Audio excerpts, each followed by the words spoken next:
Halo teman-teman, perkenalkan nama saya Cevo Alfian Abu Bakar dari Prodi Ilmu Keolahragaan.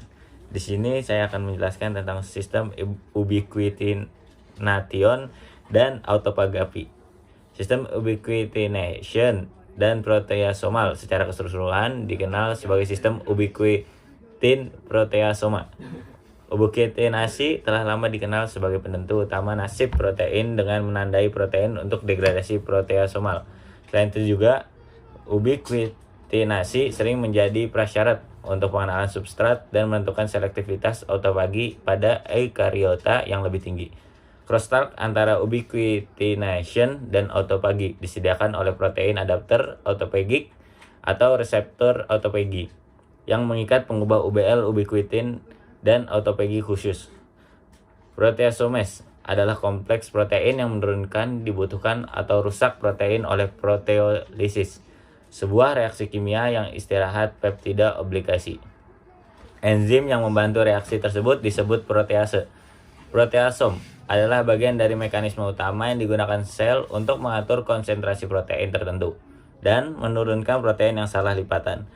Protein ditandai untuk degradasi dengan protein kecil yang disebut ubiquitin. Reaksi penandaan dikatalisis oleh enzim yang disebut ubiquitin ligase. Setelah protein ditandai dengan molekul ubiquitin tunggal, ini adalah sinyal ke ligase lain untuk melampirkan molekul ubiquitin tambahan. Hasilnya adalah rantai polyubiquitin yang diikat oleh proteasome, memungkinkannya untuk mendegradasi protein yang ditandai. Proses degradasi menghasilkan peptida dengan panjang sekitar 7 hingga 8 asam amino, yang kemudian dapat didegradasi lebih lanjut menjadi urutan asam amino yang lebih pendek dan digunakan dalam mesintesis protein baru. Proteasom ditemukan di dalam semua eukariota dan archaea. Dan pada beberapa bakteri, pada eukariota, proteasom terletak di nukleus dan sitoplasma. Jalur degradasi proteasom sangat penting untuk banyak proses seluler, termasuk siklus sel, pengaturan ekspresi gen, dan respon terhadap stres oksidatif. Molekul ritonavir yang dipasarkan sebagai ritonavir dikembangkan sebagai penghambat protease dan digunakan untuk menargetkan infeksi HIV. Penelitian pada model hewan menunjukkan bahwa ritonavir mungkin memiliki efek penghambat dan pertumbuhan sel glioma. Penghambat proteasom juga menjanjikan dalam mengobati penyakit autoimun pada model hewan. Selanjutnya, saya akan membahas rangkuman kedua saya tentang autophagy system. Autophagy berasal dari kata auto yang artinya sendiri, dan pagi yang memiliki arti makan. Dengan kata lain, autophagy adalah proses ketika sel-sel pada tubuh kita mengeluarkan racun dan menggantikan racun-racun dengan memperbaiki diri mereka sendiri. Ya, dalam sistem autophagy, pemeliharaan tubuh digunakan untuk mengidentifikasi dan membuang bagian sel yang rusak. Bisa disebut juga autophagy adalah proses regenerasi alami yang terjadi pada tingkat sel dalam tubuh. Kurangnya tubuh dalam melakukan autophagy ternyata bisa menjadi penyebab penumpukan sel yang rusak, sehingga membuat kita mengalami penuaan dini. Nah, jika kamu suka makan sembarangan dan tidak memperhatikan waktu makan, tubuh kamu akan kurang melakukan autophagy.